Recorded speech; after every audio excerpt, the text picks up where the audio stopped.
مرای بهترین همدم بجان و هم جهان مادر.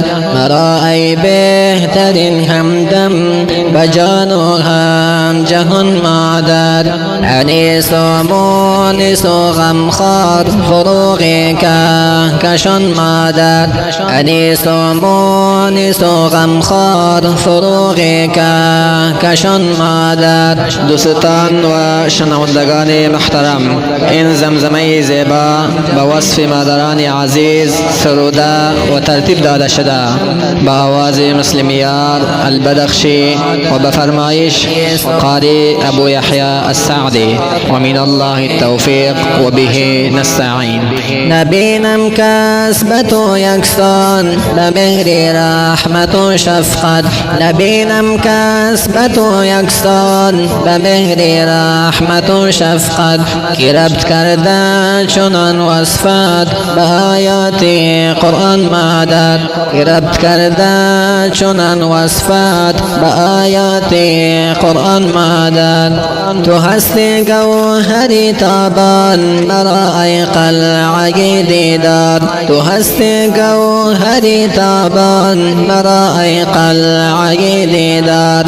شوم قربان نام تو عزیز مهربان مادر. شوم قربان نام تو عزیز مهربان مادر.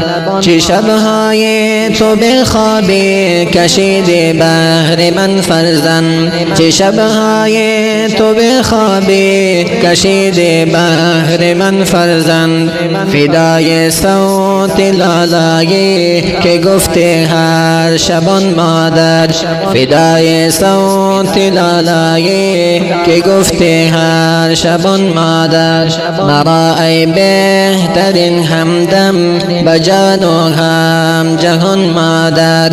مرای بهترین همدم بجان و هم جهان مادر. انیس و مونس و غمخوار فروغ کهکشان مادر.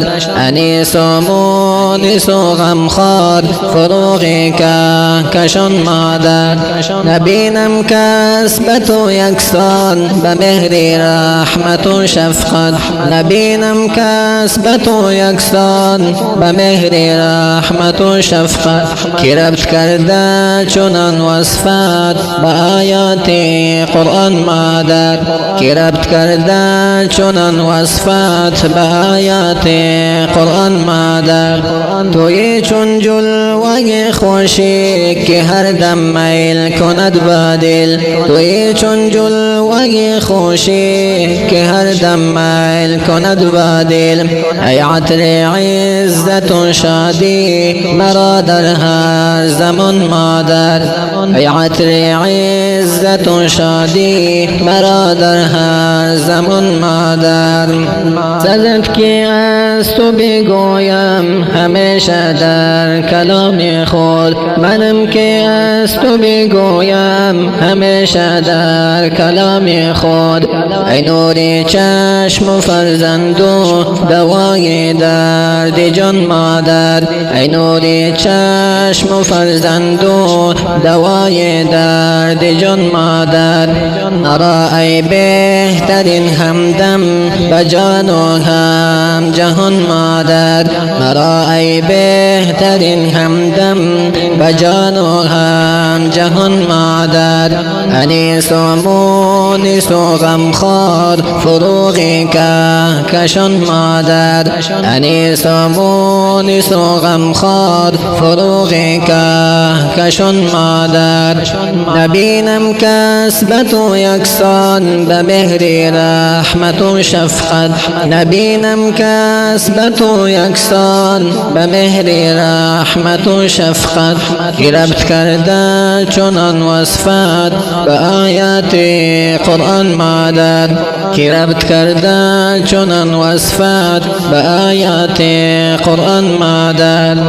زی وصفت در تمام عمر فقط کسب رضای توست. زی وصفت در تمام عمر فقط کسب رضای توست. شوم خاک ها در این ارزو به امر ذوالمنان مادر شوم خاک ها در این ارزو به امر ذوالمنان مادر شوم خاک ها در این ارزو به امر ذوالمنان مادر